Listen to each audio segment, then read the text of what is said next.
Aye, settle down there, me hearties. Oh, yeah!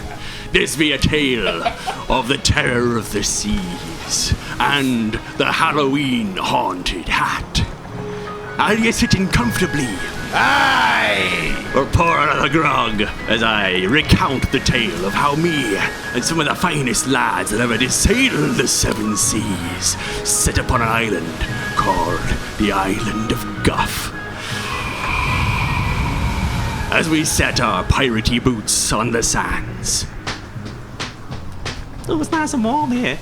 We looked up at the palm trees swaying in the breeze, and a ghostly wind rattled through the palm trees' barks as we looked out to see our ship keeled over, ready for some repairs. We heard something strange from the mists. We probably thought we were just a bit drunk and carried on going into the foresty palms where the monkeys were chattering, and there was an eerie silence apart from the monkeys chattering that fell upon the birds who don't like monkeys chattering. As we got further in, the mists grew deeper, and some of the cabin boys that hadn't been with us for very long at all started to get shaky knees and dribbly fleas.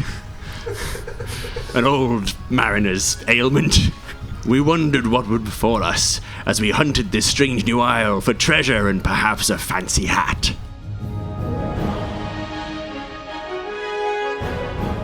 The captain and his crew continued on their mission. As they searched through the mist, ducking, looking, ever watching for evil in front of them. For they knew as pirates, anything could be possible. Demons from the depths, tentacles with nothing but pain and destruction at the end of their oily tips. These pirates feared no one, feared no thing. They continued through the mist. For this, dear listeners, is the story how every single one of Captain Duncan's crew perished. You say everyone perished, but there was one who crawled away, and he carried the story of what happened to those poor creatures. They were strips of their flesh, but they didn't die. And then... My name's Peter. Little cabin boy. Captain Duncan's ship. I boarded from London, even though I'm not from there. Captain Duncan was a good man. Straight man. Hard man.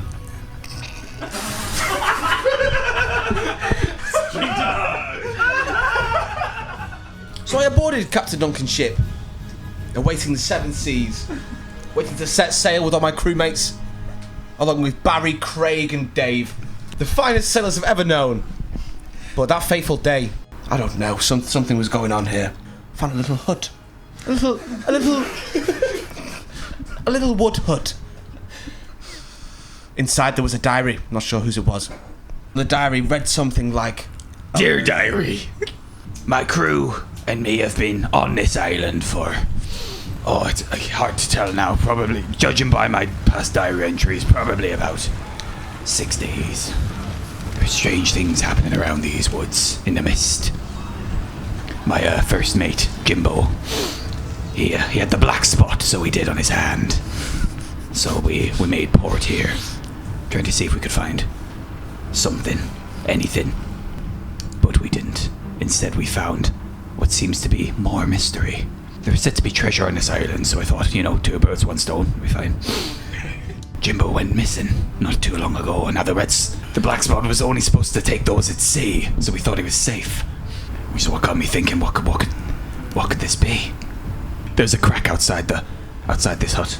I'm gonna have to check it out, diary. But I warn those that read this entry, do not trust the black spot. So I picked up the diary. I thought this was fucking weird, and then I too. Maybe it was just in my own head because of the story I just read, but there seemed to be a cracking noise from outside. I went out to see what it was. It was a polar bear. A bloody polar bear.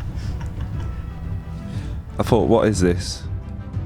An episode of Lost or something? I'm confused.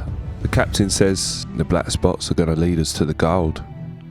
And that's all I really care about on this spooky Halloween pirate trip that we're all on. I just want the gold, the treasure. Because ain't that what it's all about? Being a pirate? And apparently the black spots is a secret key. I just gotta crack it.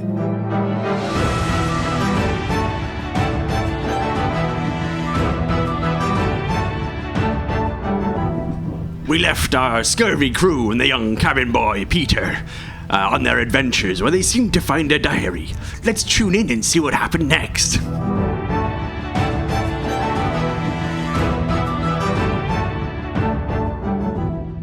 I was admiring the polar bear from afar, and it was sort of meandering across the beach and everything. And I thought, what will Captain Duncan do? And Dave, Trev, Barry, and Trev, the finest seafaring Trevs, the Trev brothers.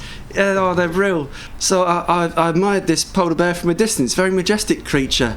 But I was a little bit wary because I've never thought I'd be face to face with a polar bear before. What if it was hungry and tried to eat me? Oh, this is a very scary island, I thought to myself. So I thought I would take courage. I hid back in the hut with one eye on the outside to see what the polar bear was doing. But he seemed all right. He was just kind of sniffling about like a snuffly little geese. So I read the next bit of the diary to see if it gave me any help. And it said, "Aye, the crack outside seemed to be some kind of massive fuck-off polar bear. He had blood dripping from his teeth and pus streaming from his eyes. But we sang him this jaunty pirate song, so it chilled him right out. He's gone on his way now, and he's just snuffling about." Wait, what was that? I'm sorry, diary. I'll have to leave you again too soon. I'm hearing noises everywhere. There's something out. Hey, no. What's that? It's coming inside. Oh, dearie me! Oh dear. Quite a troublesome end for our pirate heroes. Could it have been the kraken or the tentacles we spoke of earlier? We'll have to find out later. Let's go back to Peter and his boys. Still in the hut, looking at the diary. He reads to see if he can find any more information after the abrupt ending from his pen pal. There is no more words. Peter looks through to see if the polar bear is still about, snuffling away. As he ganders, he sees no polar bear, but he does see movement. Grass. But something appears to rise. Ah! His crew friends, they're back, maybe to help him off the island. They found the hut too, the wood hut, the what, if you will. He sees his crew members approaching. There's Dave, Alan, Craig, what a guy. Sees them approaching and then realizes, oh, whoa, wait a minute, where's their flesh? No flesh. They approach fleshless. This is unusual. Wondering what he's looking at, he thinks, I'm stuck in a hut on a beach and there's fleshless people coming right at me. What should I do? Where do I go from this hut? I decide to tunnel down. It's only sand after all. Sand always collapses on itself, so you can't dig a tunnel in sand. So what the fuck do? You have to go out there, try and tear these people with no flesh apart. But do you really want to take on a polar bear? Really? Mate, but you are the only one who seems to have your brain about you. Gotta go out that door.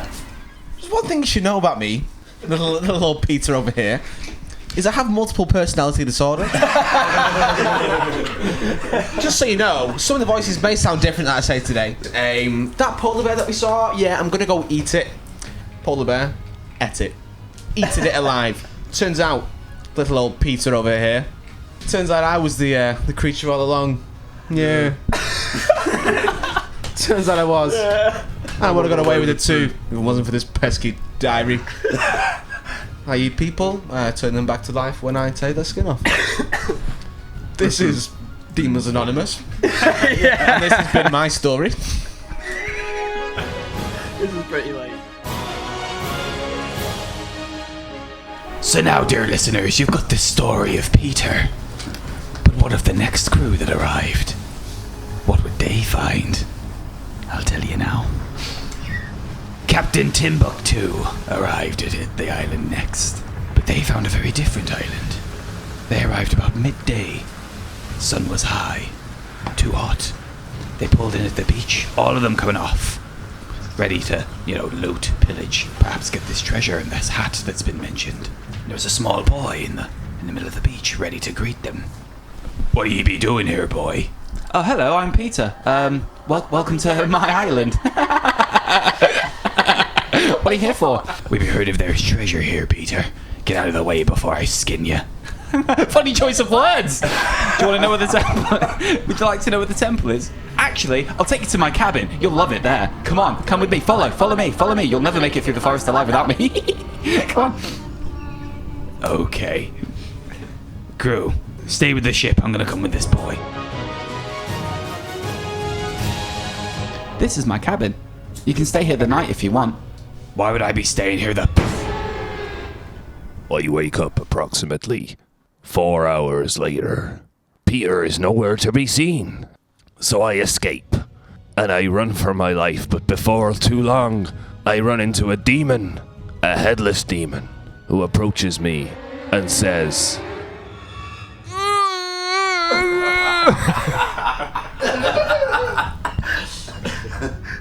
I tell the demon I can't understand what you're trying to say, so I move on.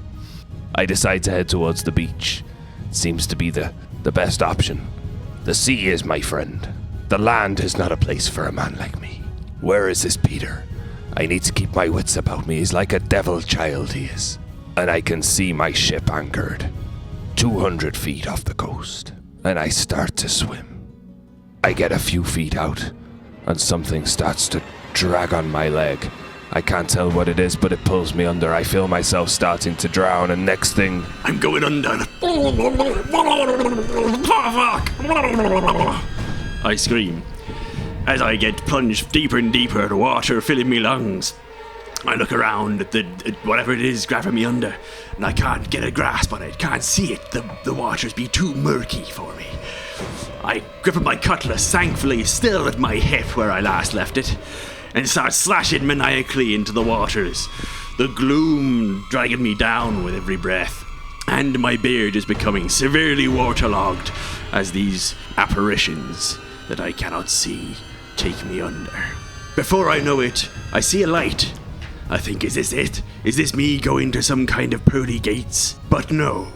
Nay, it be some kind of mermaid glowing out of the seas, and with her light shining from her mighty bosoms, I see that the things dragging me down are nothing but millions of Peters.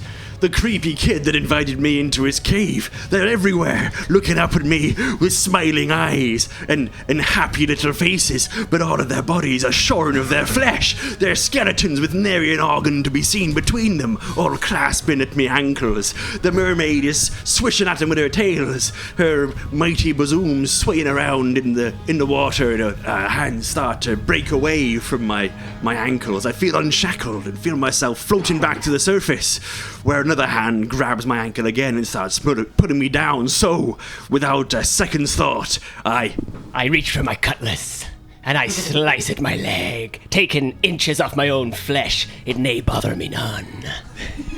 After a floating few hands start bobbing around me, I'm cast adrift in an ocean of Peters. Seeing mermaids flop up and about, be they friend or foe, I do not know. I start to shred water, nowhere to go. I grab one of the wee Nessies by the fin. We start to travel off, dolphin style. Chopping through black ocean, only to get away from these damned Peters. I daren't go under the water again, because I fear I shan't see the breeze of the sky through my one good eye. We head back to what seems like the beach, but all I see is blackness. Trapped in this ocean, grasping onto a mermaid, thrashing and thrashing, she goes under. I go with her, my coat caught, swirling under the water, through the legs and arms of different Peters. The demon's voice sounds somewhat aquatic and buried deep within my soul. I have one chance out of this, one more ace up my piratey sleeve. A really old wet bomb. How am I gonna light it? I have no idea, but I do have a musket, also wet. Somehow I managed to fire it, but what happens? Nothing. Fucking nothing. I run up the beach, take the flint out of the musket, find a still, light a fire, dry my powder, then I try again. Fire. Will it hit where it's supposed to? Nah, does it? Fuck. Darn bloody Peters. Always fucking about in the murky sea. I'm fucking sick of it. Fucking Peters here, fucking Peters there. No more Peters, that's what I say. Aye, aye, lads. Aye. I turn around. I bury myself in a cask of rum. The only one I have left from the shipwreck. The bomb inevitably worked. Not sure how. Just bloody fucking lucky like that, aren't I? I think it's the genes that got passed on from me da. A fella named Jimmy. Some say he was from the future, I doubt it. But my da impregnated me ma and left me on the fucking island. Nothing to fucking do except spear fucking seals who came into the bay. And let me tell you now, there were no nice seals in that bay. There was an old folklore that seals used to drag wee kids into the sea. Unsuspecting children, an innocent child, dragged in by a seal. Now a seal, often called the temptress of the ocean,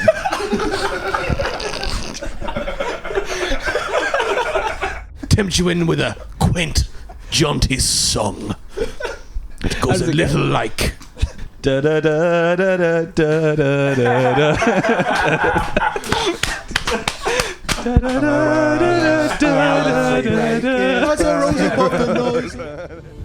I went out to see that beautiful song. As I walked out, there it was, seal, singing away.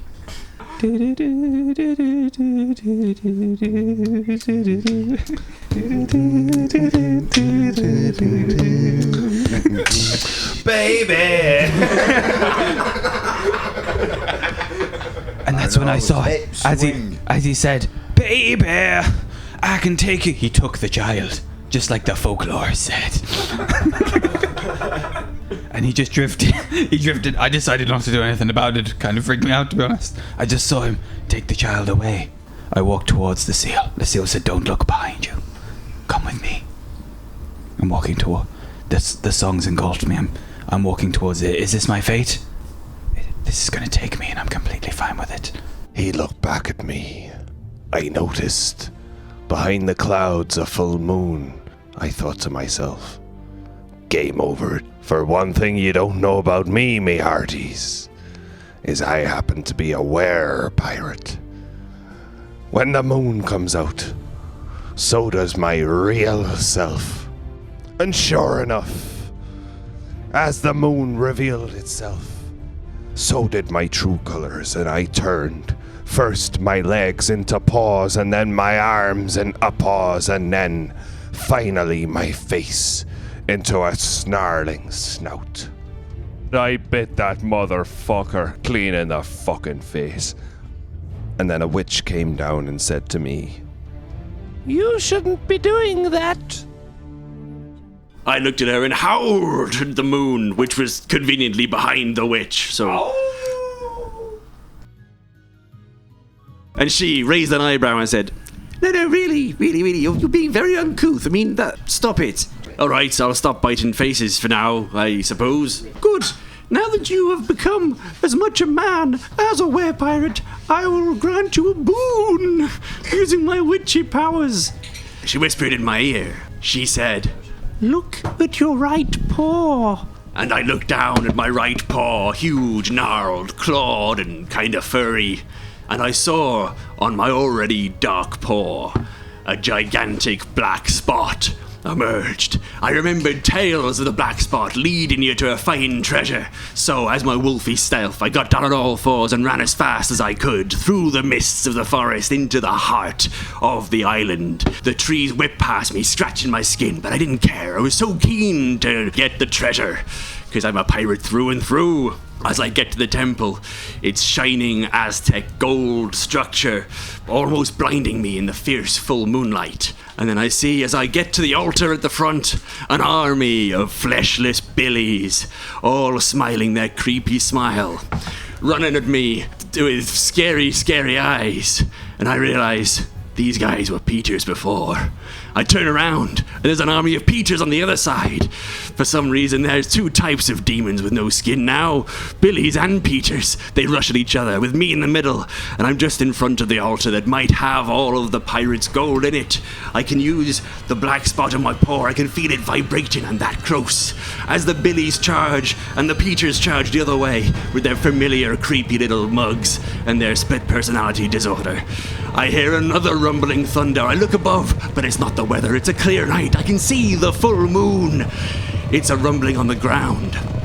And just when I think that the Billies and the Peters are upon me, about to tear my flesh off, I get poised, ready to do some kick-ass werewolfy shit. And then the rumbling crescendos, and over a cusp in the hill, over the back of the Aztec mountain, come an army of polar bears, thirsty for blood, who are there to avenge their fallen brethren. I make a triumphant howl.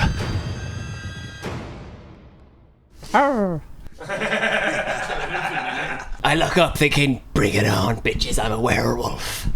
And I see black clouds start to go over the moon, and I think, fuck. I see the black spot start to appear to almost get larger on my hand, but it is in fact my paw getting smaller and turning back into the hand of a normal mere mortal man. As the Billies and Peters run at me, and an army of polar bears that run at me with bloodlust in their eyes, I decide the only way I can get out of this is to head forwards towards the temple. What the fuck's going on here? Yeah. Loads of polar bears well out of their place.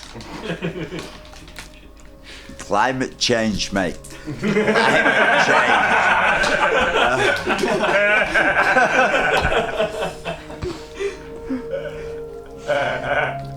He thinks, what should he do now? How can he change it? No fucking chance, man. Kill half the world. One serious Halloween story there. Nah. Can't change it. Carry on. Nod your head and go, yeah. Nod your head and go, yeah. With a bright light in your head. Like a pumpkin. The After Hours Podcast. The crew be huddled, whispering, a mutiny's abroad. Cause treachery's a common thing when there's plunder on board. We gotta kill the captain, there's no other choice. Cause it's easy to get carried away when you're drinking with the boys. Keel-haul the captain, keel-haul